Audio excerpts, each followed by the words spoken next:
అరే వద్దురా, తిట్టకండ్రా, ఇంకా పోరా పుంకా అవి వద్దురా భయ్. అర్థం చేసుకోండి ఇప్పటికైనా. నేను ఇంతకన్నా ఎక్కువ ఏం చెప్పలేం. మనిషి బతుకున్నప్పుడే వాల్యూ ఇవ్వర్రా. మనిషి బతుకున్నప్పుడే చెప్తున్నాడు అన్ని సమస్యలు.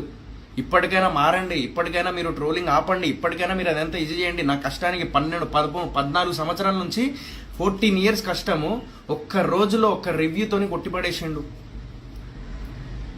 0.45 ఎట్లా ఇస్తాడు భయ్యా? ఇష్టమా? ఎవరి ఇష్టం వాళ్ళది. అంటే యూట్యూబ్ ఛానల్ పెట్టేసి ఇంక ఇష్టం నేను కూడా పెట్టేస్తా. యూట్యూబ్ ఛానల్ పెట్టేసి నేను కూడా ఇష్టమైనట్టు తిట్టి పడేయచ్చు. అది కాదు కదా. జీవితంలో ఒక సాధించాలి. ఆ పూల చొక్కా అనే వ్యక్తి లేక రావణ్ అనే వ్యక్తి ఒకటి సాధించాలి అనుకుంటే మీరు యూట్యూబ్ చేస్తున్నారు కదా. అరే మీరు మీలాగా ఎంతో మంది కష్టపడి ఈ స్థాయి ఎంతో మంది డైరెక్టర్లు అయ్యారు, ఇదర్రా ఇది కదా. నేను చెప్తున్నా ఈరోజు మీరు అవ్వండిరా. మీరు అవ్వండి. ఎంతో మంది ప్రొడ్యూసర్స్ మీ వల్ల నష్టపోతున్నారు. మీరు అంటారు కదా అందరూ, అరే పెద్ద పెద్ద హీరోలే ఫ్లాప్లు అయితేనే మూసుకొని కూర్చుంటారు, నువ్వెంతరా పిల్ల పచ్చా అది ఇది అని చెప్పేసి అంటుంటారు కదా. మీ అందరికి ఒకటి చెప్తా. వాళ్ళందరి వెనకాల బ్యాక్గ్రౌండ్ ఇది, వాళ్ళందరి వెనకాల డబ్బులు ఉన్నాయి, వాళ్ళందరి వెనకాల ఏదో ఉంటుంది. కానీ నా వెనకాల ఏం లేదు. నాది నేనే ఇప్పటిదాకా నేను ఫైట్ చేస్తూ వస్తున్నాను నా లైఫ్ గురించి, నా కెరీర్ గురించి. ఇంట్లో రెస్పాన్సిబిలిటీస్ చూసుకోవాలి, బయట ఫ్రెండ్స్ అని చెప్పేసి, ప్లస్ ఇటు సినిమా ప్రొడక్షన్ అని చెప్పేసి, యాక్టింగ్ అని చెప్పేసి, నెక్స్ట్ సినిమా అయిందని చెప్పి భయపడుతూ. సరేరా sister calls Kannayya, thank you రా. నువ్వు అలాగే నువ్వు తిడుతూ ఉండరా. నీలో నేను ఒకడిని. సో డెఫినెట్లీ నీకు ఒక రోజు వస్తుంది. Get ready for that. నేను ఏమనక ముందే ఈరోజు వచ్చి ఇక్కడ కమెంట్లు పెడుతున్నావు కదా ఇష్టమైనట్టు. నేను ఒకటి చెప్తున్నారా, నేను బాధపడుతున్నా కదా. బాధపడిన దానికి మీరు అందరు ఎంజాయ్ చేస్తున్నారు కదా. ఎంజాయ్ చేయరు రా భయ్ కొంతమంది. నేను మిగతా వాళ్ళందరూ ఎవరైతే పాజిటివ్ ఉన్నారో thank you so much to each and every one. But తెర ముందు కనిపించేదే నమ్మకండి. తెర వెనకాల జరిగేటివి కూడా చాలా ఉంటాయి. ఇందాక ఎగ్జాంపుల్ చెప్పినా కదా, పూల చొక్కా అనే వ్యక్తికి నేను సారీ చెప్పడం జరిగింది. సారీ చెప్పిన తర్వాత కూడా నెక్స్ట్ డే గాడు అని చెప్పేసి పెట్టిండు. ఆ డిలీట్ కూడా చేయిస్తా అని చెప్పిన నేను. వీడియో పెట్టేసిండు. దాని తర్వాత కూడా భయ్య ఇంతటితో ఆపేసి అయిపోయింది, యాక్షన్కి రియాక్షన్ ఇచ్చేసినా, వదిలేసే ఇంకా ఎందుకు గొడవ అని చెప్పేసి కూడా చెప్పేసిన. అయిపోయింది. సో చెప్పేసిన అయిపోయింది. చెప్పేసిన తర్వాత మళ్ళీ అందరికి ఇంటర్వ్యూలు ఇచ్చి బెదిరించిండు. నేను ఆ స్టార్ అనొచ్చు, సింపతి స్టార్ అనొచ్చు, అది ఇది అని అంటున్నాడు. నేను కూడా అనొచ్చు, చాలా అనొచ్చు. నువ్వు ఒక భూషుడికి స్టార్ అనొచ్చు నిన్ను, కానీ నేను అనను. అది నా సంస్కారం. అరే రావణ్గా నువ్వు ఒక చిల్లర గాడివి, చిల్లర రివ్యూవర్ అని చెప్పేసి అనొచ్చు, కానీ నేను అనను. అది నా సంస్కారం. మజాక్లు అయిపోయినారా మీకు మజాక్లు అయిపోయినాయి. బేసికల్ ఏంటంటే మనుషులకి ఒక మనిషి ఫీలింగ్స్ అనవసరం. మనిషి ఏడుపే ఎంజాయ్మెంట్. మనిషి ఏడుపుని ట్రోలింగ్ చేస్తే ఎంజాయ్మెంట్. సోషల్ మీడియానే పాజిటివ్ కంటే నెగిటివ్ ఎక్కువ వెళ్తుంది. సోషల్ మీడియాలో ఒక మనిషిని, సరేరా ఇవన్నీ చెప్తున్నారు కదా, సరే నాకు బలుపు ఎక్కువ అది ఇది అని అన్నారు కదా, సరే నేను ఒప్పుకున్నా, ఏమేమి తప్పు చేసి నేను ఒప్పుకున్నా. బట్ మీ అందరికి ఒక క్లారిటీ ఇస్తా. ఇంకోటి, ఇప్పుడు నేను ఫస్ట్ లక్కీ లక్ష్మణ్ అప్పుడు నా కొడుకల్లారా ఇంటికి వచ్చి కొడతా అని చెప్పేసి అన్నా. దానికి క్లారిటీ ఇస్తా. ఎందుకన్నాను, నేను ఎంత మంచిగా ఉన్నా కూడా లాస్ట్కి అదే మళ్ళీ బిగ్ బాస్ని తీసుకొచ్చి కింద అదే లైక్ నన్ను తిట్టడాలు, నాకు పర్సనల్ మెసేజ్ చేయడాలు, గలీజ్ బూతులు తిట్టడాలు అలా ఉంటే, నేను అప్పుడు అలాంటి అమ్మన బూతులు తిట్టే వాళ్ళు ఎవరైతే ఉంటారో వాళ్ళని ఇంటికి వచ్చి కొడతా అన్న. అందులో నా తప్పేముంది? డెఫినెట్లీ మీరైనా అదే చేస్తారు కదా. సరే అది పక్కన పెట్టేసేయండి. అలా మా ఫ్యామిలీ జోలికి వస్తే నేను వెనకకారు ముందరికారు వేసుకొని వెళ్ళిపోతాను. జనాల్ని కాదు నేను అన్నది ఎవరైతే కల్ప్రిట్స్ ఉంటారో, ఎవరైతే బండలు ఇసిరేస్తున్నారో, ఎవరైతే బూతులు తిడుతున్నారో, అమ్మ చెల్లె అది ఇది అని చెప్పేసి ఎవరైతే తిడుతున్నాడో వాళ్ళు అట్లాంటి వాళ్ళకి నేను ఆన్సర్ ఇచ్చిన. ఎవరు ఇవ్వట్లేదు, నన్ను ఏం చేయమంటారు, నేను ఇచ్చిన. ఇది ఏమైపోయిందంటే బేసికల్లీ నేను ఊరుకునే రకం కాదు. నేను ఇప్పుడు చెప్తున్నా నేను ఇప్పటికి కూడా ఊరుకోను, 100% ఊరుకోను. ఇఫ్ ఇన్ కేస్ ఇది ఇలాగే జరిగిందా, నేను ఒక్కటే చెప్తున్నా, ఇలాగే జరిగిందా చాలా అంటే చాలా ప్రాబ్లం అవుతుంది ఫ్యూచర్లో. చాలామంది ఆర్టిస్టులు, చాలామంది లైక్ లైఫ్ కానీ అదంతా కోల్పోతారు. మీకు ఆ విషయం తెలియదు. నన్ను ప్రొవోక్ చేయడానికి చాలామంది ట్రై చేస్తున్నారు. ప్రొవోక్ చేయండి, బట్ ఒక లిమిట్ వరకు ఉంటుంది. ఆ లిమిట్ దాటితే మాత్రం నేను లిమిట్ దాటాల్సి వస్తుంది. లిమిట్ దాటితే మాత్రం నిజంగా లీగల్గా వెళ్ళిపోతాను నేను. అది కరెక్ట్ కాదు, అర్థం చేసుకోండి. ఇంతకన్నా ఎక్కువ ఏం చెప్పి యాజ్ అ బ్రదర్గా, యాజ్ అ ఫ్రెండ్గా, అరే మీ పక్కన ఒక ఫ్రెండ్ ఉన్నారు రా భయ్, కష్టపడి ఒక బిజినెస్ పెట్టిండు, ఒక బిజినెస్ ఫుల్ పైసలు పెట్టి మీ దగ్గర పైసలు తీసుకున్నాడు, బయట నుంచి పైసలు తీసుకొచ్చిండు, ఇది చేసిండు, ఎంతో కష్టపడి 2 సంవత్సరాల నుంచి ఒక డ్రీమ్ అనుకున్నాడు, ఒక షాప్ పెట్టిండు. ఆ ఒక్క రోజులో ఆ షాప్ గురించి ఒకడు వెళ్ళిపోయి ఏదేదో చెప్పేసిండు, అంత ఏదేదో చేసిండట, బాధ ఎట్లుంటుంది? నేను నవీన్కి ఇది కూడా థ్యాంక్స్ చెప్పిన, మీకు తెలియదు, ఇది చెప్పడు, ఇది చెప్పడాడు. ఆడేందంటే గారు కాదు, నవీన్ గాడు. చెప్పడు, ఇది చెప్పడు. ఏది నేను అరే నవీన్ భాయ్ థ్యాంక్ యూ సో మచ్, నువ్వు అలా లైక్ మోకాల మీద కూర్చొని ఇది చేసినప్పుడు నువ్వు అలా పెట్టినావు, thank you so much. But నేను తెలియకుండానే నేను మెంటలీ డిస్టర్బ్ అయిపోయి అలా తిట్టేశాను, నువ్వు అలా రివ్యూ 0.45 ఇచ్చేసరికి అట్లీస్ట్ 1.5 అట్లా ఏదైనా ఇచ్చేది ఉన్నా కూడా కొంచెం ఒక వాల్యూ ఉండేది సినిమాకి, నా కష్టానికి అనేది అని చెప్పేసి నేను అడిగిన. ఇవన్నీ మీకు తెలుసా? తెలియదు. దానివల్ల ఎఫెక్ట్ పడదు అని చెప్పేసి అంటున్నారు కదా. బాడీ షేమింగ్ నాట్ గుడ్, 100% నేను ఒప్పుకుంటున్నా. బట్ నా సినిమాకి కూడా బాడీ షేమింగ్ చేసిండు బ్రో ఒకడు. నా సినిమాకి బాడీ షేమింగ్ చేసిండు, ఒక ఆడపిల్ల బాడీ షేమింగ్ చేసిండు, చెమట వచ్చిందని చెప్పి రావాలని అనేటోడు. మరి వానికి ఆన్సర్ ఇవ్వరే? వాని కింద కమెంట్లు అందరూ పాజిటివ్గా ఎందుకు పెట్టిరు? మరి అందరు వానికి ఎందుకు సపోర్ట్ చేస్తున్నారు రావాలనే రివ్యూయర్కి? Body shaming 100% wrong. దానికి నేను సారీ చెప్పిన పూల చొక్కాకి, కావాలంటే అడగండి మీరే. వాడు ఈరోజు నా వల్ల వెళ్ళి ఫేమస్ అయిపోయి వెళ్ళి ఇంటర్వ్యూస్ ఇచ్చుకొని వాడు నా వల్ల బతుకుతాడు కదా, బతకని పర్లేదు, ఎంజాయ్ చేయని. ఆడు ఒక వేసేసిన వాడికి ఒక భిక్షం వేసేసిన అనుకుంటా నేను. ఎన్ని మాటలు ఎన్ని అబద్ధాలు చెప్తాడు అబ్బా. అంటే ఒక దగ్గరికి వెళ్ళిపోయి నేను అది చేసిన, నేను ఇది చేసిన, డైరెక్షన్ చేసిన, నేను విఎఫ్ఎక్స్ చేసిన, అది చేసిన. అది కాదు సినిమా అంటే. చదువు ఒక్కటే కాదు సినిమా అంటే. చదువు లేకపోయినా కూడా హిట్లు కొట్టిన డైరెక్టర్లు ఉన్నారు, గుర్తుపెట్టుకోండి. సినిమా అనేది చదువుతో ముడిపడింది కాదు. సినిమా అనేది సపరేట్.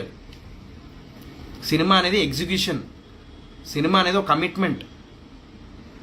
సినిమా చేయడం అనేది ఓన్లీ సినిమా నాకు డైరెక్షన్ తెలిస్తే చాలు, నాకు ఇది తెలిస్తే చాలు అని కాదు. దాన్ని ఎగ్జిక్యూట్ చేసి దాన్ని ప్రాపర్గా దాన్ని ప్రతి ఒక్కటి 24 క్రాఫ్ట్స్ కంట్రోల్ చేసుకుంటూ, వాళ్ళ డేట్స్ చూసుకుంటూ, ఆర్టిస్టుల డేట్స్ చూసుకుంటూ, లొకేషన్స్ చూసుకుంటూ, వెహికల్ అని చెప్పేసి అదని చెప్పేసి ఇదని చెప్పేసి వాళ్ళ డేట్స్ వీళ్ళ డేట్స్ కుదరకపోతే, లేదంటే రెమ్యూనరేషన్ ఎక్కడ ఎవరిని తగ్గించాలి, ఎవరిని పెంచాలి, ఎవరి దగ్గర తగ్గించి చేయాలి, పబ్లిసిటీ పైసలు ఎంత పెట్టాలి, తర్వాత ఏం చేయాలి, పోస్ట్ ప్రొడక్షన్ ఏంది, అటు నుంచి ఇటు కుక్క లెక్క ఉరకాలే, పరిగెత్తాలి. నేను ప్రొడ్యూసర్ అయినాక ఆ బాధ తెలిసింది. నేను సంపాదించుకుంటా మళ్ళా. ఫైనల్గా ఒకటే చెప్తున్నా, సితారా తెలుగు అప్డేట్స్ మీ అందరికి ఒకటే చెప్తున్నా ఫైనల్గా. ఇలాంటి రివ్యూయర్స్కి మీరు ఒకవేళ సపోర్ట్ చేసిర్రా, ఇలాంటి రివ్యూయర్స్కి మీరు సపోర్ట్ చేసి మీరు వాళ్ళని ఇది చేసిర్రా, ఇలాంటి రివ్యూయర్స్ చాలామంది బయటికి వస్తారు. ఇలాంటి రివ్యూయర్స్ చాలామంది చాలామంది సినిమాలు నష్టపోతాయి. మీరు అనుకోవచ్చు ఆ హీరోస్ అప్పుడే కూర్చుంటాడు, ఈ హీరోస్ అప్పుడే కూర్చుంటాడు, అది ఇది అని చెప్పేసి. కానీ వాళ్ళందరికీ నెక్స్ట్ ఇంకోటి వస్తాయి. కానీ నా లైఫ్ డేంజర్ జోన్లో ఉంటుంది. ఓవర్గా రియాక్ట్ కాదు అనుష్క, అట్లాగా all the best next movie, thank you. Definitely నేను కంటెంట్తోనే వస్తా. ఓవర్ రియాక్ట్ కాదమ్మా, నా బాధ అది నా బాధ. ఫేక్ ఐడీస్ నుంచి ఇక్కడ కూడా నెగిటివ్ పెడుతున్నారు, పెట్టుకోండిరా, ఎవరొద్దంటారు, ఎంజాయ్ చేయర్రి, తిట్టుకోర్రా బై. ఇలాంటి సొసైటీలో బతుకున్నా కదా, పడాలి ఇలాంటి ఇంకా లైఫ్ లాంగ్, ఓకేనా? కానీ ఒక్కటి గుర్తుపెట్టుకోండి మీ అందరూ, నేను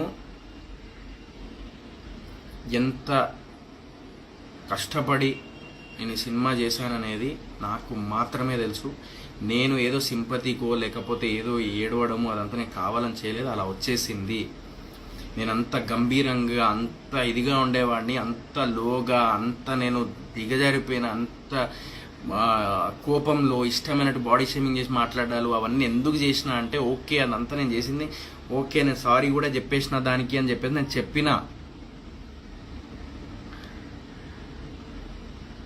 చెప్పిన తర్వాత కూడా ఈరోజు మళ్ళీ అన్ని ఛానల్స్కి ఇంటర్వ్యూస్ నన్ను బెదిరించిండు, నన్ను అది చేసిండు, ఇది చేసిండు అని అంటుర్రు. ఏం చెప్పాలి? ఏం లేదబ్బా, మీ అందరికి ఇప్పుడు నాకు అర్థమైంది ఏంటంటే, basically being an actor we should be like camera ముందు రాగానే ఇట్స్ ఓకే, అదేమున్నది, అలా ఓకే యాక్సెప్ట్ చేయలేదు and that guy gave the review, that's his opinion, చలో ఓకే డన్ లెట్స్ సీ అని చెప్పి పక్కకి వెళ్ళిపోయి నాకి వడ్రాడు అది ఇది అని చెప్పేసి అనేటోళ్ళు మీకు నచ్చుతారు. నేను ఎప్పుడు స్ట్రేట్ ఫార్వర్డ్ ఉంటా. నేను నటించవచ్చు కెమెరా ముందు, బట్ నేను నటిస్తలేను. నాది ఉన్నట్టుగా నా ఫీలింగ్స్ చెప్పుకుంటున్నా, అది నాకు మైనస్ అయిపోతుంది. నెక్స్ట్ టైం నుంచి అట్లా చెయ్య. నెక్స్ట్ టైం నుంచి నేను ఇంకా కుల్లా ఉండా. మీకు నాకు ఒక ఆడియన్స్కి నాకు ఉన్నది ఏంటిదంటే కంటెంట్ మాత్రమే. అది ఇస్తా 100%. నేను 100% నెక్స్ట్ మూవీకి I try to give that and I try my level best. Definitely I come up with a good content. But పూల చొక్క అండ్ రావణ్ మీ ఇద్దరికి ఒకటే చెప్తున్నా, ఈ సినిమాని కించపరిచినట్టు మాట్లాడుతున్నట్టు ఏదైతే ఉందో అలా వేరే సినిమాలకు చేయకండి. అండ్ ఇంకొకటి అదేంది బూతులు లైక్ ఏదో లైక్ అన్నావు కదా, లైక్ సింపతి స్టార్ అని నేను అనొచ్చు, కానీ నేను అనను అని అన్నావు కదా. ఇలాంటి మాటలు మానే అనొచ్చు, కానీ నేను అనను, ఎందుకంటే నా సంస్కారం అని చెప్పేసి అనడం మానే. ఎందుకంటే నువ్వు ఎటకారంగా మాట్లాడేటి అన్నీ అందరికి తెలుసు. సోహెల్ గాడికి ఇచ్చి పడేసినావు, అది కాదురా. సోహెల్ గాడికి అది ఇచ్చినాడు, ఆడిచ్చింది మనందరికీ. మనలో అందరు కష్టపడుతూ ఉంటామే బిజినెస్లో, లేకపోతే ఏదో పనిలో, ఏదో మనం ఇంట్లో వాళ్ళని చూసుకోవాలి, మన లైఫ్లో ఎదగాలి అని చెప్పేసి అనుకున్న వాళ్ళు ఉంటారు కదా, వాళ్ళని అన్నట్టు మీరు తెలుసుకోండి. అది ఫస్ట్ మీరు ఎప్పుడు మారుతారో, చాలామంది లైక్ ఆడియన్స్ ఎప్పుడు మారుతారో నాకు తెలియదు. బట్ ఎవరికి సపోర్ట్ చేయాలి నేను ఈరోజు చెప్తున్నా. సరే నేను ఇన్ని చేసిన, నేను ఎటకారంగా మాట్లాడినా, నేను ఒప్పుకున్నా ఎటకారంగా మాట్లాడినా అని చెప్పేసి నేను ఒప్పుకున్నా. ఎటకారంగా ఎందుకు మాట్లాడిందంటే నా సినిమాకి ఎటకారంగా మాట్లాడినాడు. నా సినిమాకి ఎటకారంగా మాట్లాడిండు. ఎటకారంగా మాట్లాడద్దు కొంచెం. ఇప్పుడు నేను ఒకటి చెప్తా. నువ్వు ఎంతో కష్టపడి చేసిన దానికి ఆ ప్రోడక్ట్ని ఒకడు వచ్చి ఇలా తీసి పడేసినట్టు చేస్తే ఖచ్చితంగా హట్ అవుతావు. ఓవర్ యాక్షన్ ఎందుకు చేసినావు బ్రో?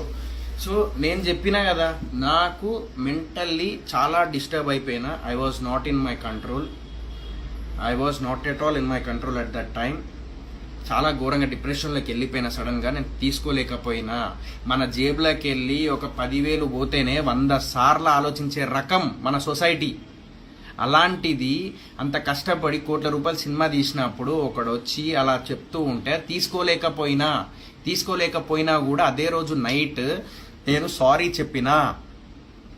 అయినా కూడా నెక్స్ట్ డే మళ్ళీ వీడియో పెట్టిండు. ఆ వీడియో పెట్టిన తర్వాత కూడా మళ్ళీ నేను సారీ చెప్పి ఇంతటితో వద్దు ఇక ఎందుకు ఇదంతా అని చెప్పేసి నేను చెప్పిన తర్వాత కూడా మళ్ళీ వెళ్ళిపోయి అన్నిట్లలో ఇంటర్వ్యూస్ బెదిరించుండు. ఇది చెప్పురా, నేను మీతో మాట్లాడినా కదా, నీ ప్రూఫ్తో సహా ఉంది కదా నీకు సారీ చెప్పిన విషయం. లేదంటే వద్దురా బై ఇలాంటివి చెయ్యకరా, ఓకే డన్ వదిలేసే ఇంకా అని చెప్పేది ఇవన్నీ ఉన్నాయి కదా. మరి ఇదేంటిది? మరి ఇవి చెప్పవే. మరి సోహెల్ అన్న చెప్పేసిండు అయిపోయింది, నీకు ఇంతటితో మేము వదిలేస్తున్నాం అని చెప్పేసి ఎందుకు చెప్తలేడు ఆ అబ్బాయి? ఎందుకు చెప్తలేడు? చిన్న క్వశ్చన్ అడుగుతా, ఎందుకు చెప్తలేడు ఆ అబ్బాయి? అది సో అర్థం చేసుకోండి. డెఫినెట్లీ నేను యాక్టర్నా కాదా అని చెప్పేసి నేను ఆల్రెడీ మిస్టర్ ప్రెగ్నెంట్తో ప్రూవ్ చేసుకున్నా. నేను ఒకవేళ నాకు ఇదంతా లేకపోతే ఇంకో సినిమా వచ్చేది కాదు. నేను ఆల్రెడీ ప్రూవ్డ్. నేను డెఫినెట్లీ నేను అనుకున్న సాధిస్తా. నేను 100% ముందుకు వెళ్తా. నేను ఇక్కడనే ఆపేసి నేను డిప్రెషన్లోకి వెళ్ళిపోయి అందరిలాగా నేను మొత్తం ఇదైపోయి ఆల్రెడీ నాకు అయిపోయింది. నాకు జరగాల్సిన నష్టం జరిగిపోయింది.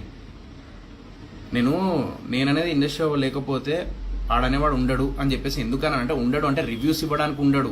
మీరేదో ఉండడు అంటే సంపేశుడు నరకేశుడు కాదు. అండ్ ఏదో నేను లైక్ ఏదో మర్డర్లు చేసినట్టు, ఏదో రేపులు చేసినట్టు, ఏదో దొంగతనాలు చేసినట్టు అలా చెప్తున్నారు. మీరందరూ నా ఏడుపుని ఈరోజు మీరందరూ అంటే మీరు కాదు, చూసేవాళ్ళు కాదు. I'm talking about some like వేరే వాళ్ళ గురించి, లైక్ ఎవరైతే నన్ను ఇది చేశారో దానికి క్లారిటీ ఇవ్వడానికి ఈరోజు నేను లైవ్ పెట్టినా. నేను ఫిల్మ్ లాస్ అయింది. బట్ నాకేంటంటే half of the amount recover అయిపోయింది. నాకు టెన్షన్ లేదు. నాకు half of the amount recover అయిపోయింది. నాకు ఒక 40% నాకు రికవర్ అవ్వలేదు. ఇంకా 40% రావాలి. Let's see, hope for the best.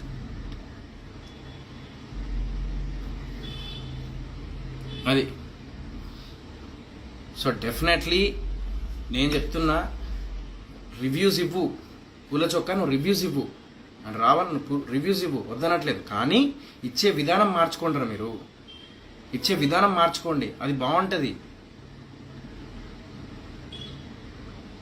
అర్థం చేసుకోండి. మనిషి బతుకున్నప్పుడే వాడు ఒక ఫీలింగ్స్ మీ అందరితో షేర్ చేసుకున్నాడు ఆడియన్స్తోని అంటే, ఒక ఫీలింగ్ షేర్ చేసుకున్నాడంటే దాన్ని ట్రోల్ చేస్తూ ఎంజాయ్ చేస్తున్నారు చూడు, అలాంటి సొసైటీలో నేను ఉన్నానా అని చెప్పేసి అనిపిస్తుంది. Good, keep going like that. Definitely నేను ఇక్కడితో ఆగను. I will come up with a big bang and for sure మీరే చూస్తారు. అండ్ డెఫినెట్లీ నేను ఎక్కడ నా పట్టుదల కానీ నా సంకల్పం కానీ నేను వదిలిపెట్టను. 100% నేను వస్తాను. ఒక్కసారి చూడండి మీరు సినిమా, తోపు సినిమా, నెక్స్ట్ లెవెల్ సినిమా నేను అనట్లేదు. అట్లీస్ట్ 1 టైం వాచబుల్ సినిమా నాది, మరీ తీసిపడే సినిమా కాదు అది. నేను అన్నది నువ్వు 0.45 ఎందుకు ఇచ్చినావు, అది కరెక్ట్ కాదు. 1.5, 2 ఇవ్వు, లేకుంటే ఏదైనా అట్లను. అది తర్వాత ఆడియన్స్ విల్ డిసైడ్. నాలాంటి చిన్న హీరోలు ఒక్కసారి సినిమా వచ్చిన తర్వాత మళ్ళీ ఇంకోటి రావడం అనేది ఇట్స్ వెరీ బిగ్ టాస్క్. మీరు అంటూ ఉంటారు మంచి కంటెంట్ పట్టుకోండి. మంచి కంటెంట్ ఉన్న సినిమా ఏదైనా స్టోరీ పట్టుకొని వస్తే దానికి ప్రొడ్యూసర్ ఉండడు. నా ప్రొడ్యూస్ ఎవ్వరు చేయరు. నాకు ఉన్నదంటూ చేసుకుంటూ వెళ్తున్నా. డీసెంట్ సినిమాలే చేసిన, మరీ తీసిపడేసే సినిమాలు నేను చేయలేదు. మీరు చూడండి, నేను నిజంగా చెప్తున్నా, అట్లీస్ట్ 1 టైం వాచబుల్ ఉన్న సినిమాలు చేసిన నేను. ఈరోజు వెళ్ళి అన్ని ఛానల్స్కి ఇంటర్వ్యూ ఇస్తాను. అరే రావణ్, నీకు రివ్యూస్ ఒకవేళ రాకపోతే రివ్యూస్ చెప్పడం మానేసే భయ్యా ప్లీజ్. నేను ఒక ఫ్రెండ్ లాగా బ్రదర్గా చెప్తున్నా, నెక్స్ట్ టైం నుంచి అలాంటి రివ్యూస్ ఇవ్వకు. చెమటొచ్చింది, అది వచ్చింది, ఇట్లయింది, ఆడొకడు ఉంటాడు, అవన్నీ వద్దు ప్లీజ్. అర్థం చేసుకోండి. మీ ఇద్దరికి ఒకటే చెప్తున్నా, రివ్యూవర్స్ ఇద్దరికి ఒకటే చెప్తున్నా, మీరు నెక్స్ట్ టైం నుంచి చేస్తే డీసెంట్ రివ్యూస్ ఇవ్వండి. దోమలు కుట్టినాయి, నాకు చీమలు లోపల జొర్రినాయి, నాకు బర్రె కుట్టింది ఆ టైంలో, ఇది కాదు. నాకు బర్రె కొరికింది, నాకు కుక్క కరిచింది, అది కాదు రివ్యూస్ ఇచ్చాడు విధానం. ఇవ్వు.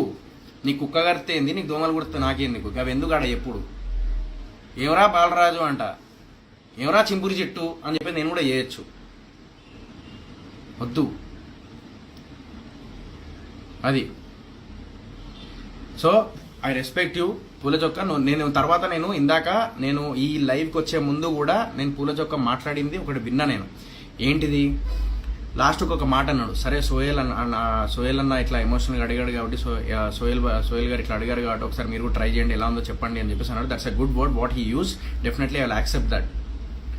నేను అతన్ని ఆ విషయంలో I have to say thanks that at least he said that in last that మీరు, ఇది నా ఒపీనియన్, మీరు ఒకసారి చూసి నాకు చెప్పండి అని అన్నాడు. అది. సో నేను ఒకటి చెప్తా, ఈరోజు హీరో లెక్క ఫీల్ అయ్యి ప్రతి దగ్గర ఇంటర్వ్యూకి వెళ్ళిపోయి సోయల్ నన్ను బెదిరించిండు, సింపతి స్టార్, ఇంకేదో స్టార్ అని చెప్పేసి నేను అనొచ్చు, కానీ నేను అనను. అది నా సంస్కారం. అది నేను ఏ రోజు అంత ఘోరంగా మనోడిని ఒక్కసారి అనలేదు. ఒక్కసారి ఆ మాట అన్నందుకు కంటిన్యూగా ప్రతి ఇంటర్వ్యూలో చెప్తున్నాడు. మరి అదే అన్ని ఇంటర్వ్యూస్లో సోయల్ అనే వ్యక్తి నాకు ఫోన్ చేసి సారీ చెప్పాడు. సారీ చెప్పేసి భయ్య ఇట్లా మాట్లాడాను, బాడీ షేమింగ్ చేసినా ఏమనుకోకు అని చెప్పేసి ఏదో చెప్పానో అది ఎందుకు చెప్తలేడు ఇంటర్వ్యూస్లో? అది చెప్పిన తర్వాత కూడా మళ్ళీ నెక్స్ట్ డే భయ్య ఇక్కడికి వదిలేసే, ఇంకా చాలు, ఇంకా we should not prolong this అని చెప్పేసి చెప్పిన. అది ఎందుకు చెప్తలేడు మరి? అంటే తెర ముందు కనిపించేది మాత్రం మీకు కనిపిస్తుంది. మీ అందరికి నేను ఏంటంటే యాటిట్యూడ్ ఉన్నా అది అని చెప్పిస్తుంది. ఎందుకు అనిపిస్తుంది అంటే, ఈరోజు మీరు అందరూ నా గురించి నెగిటివ్ అనుకునే వాళ్ళు ఎవరైతే ఉన్నారో మీ మెంటాలిటీ నా మెంటాలిటీ సేమ్. మీ మెంటాలిటీ నా మెంటాలిటీ సేమ్. మీరు ఏమనక ముందే ఇక్కడ కమెంట్లు పెడుతుర్రే, నన్ను గెలికితే నేను కూడా కమెంట్ చేసిన అంతే. సో మీరు అర్థం చేసుకోండి. మీరందరూ ఈ పాజిటివ్గా చెప్పేటోళ్ళ, నన్ను పాజిటివ్గా అర్థం చేసుకున్న వాళ్ళందరికీ thank you so much. And sorry చెప్పిన విషయం చెప్పిండా, ఓకే డన్. తర్వాత 2 సార్లు చెప్పినా నేను, యాక్చువల్ అది చెప్పిండా చెప్పలే. ఓకే, లైవ్లో కొంతమంది తీసుకుందాము. I will take with some guys, ఎందుకంటే మనం మాట్లాడదాము.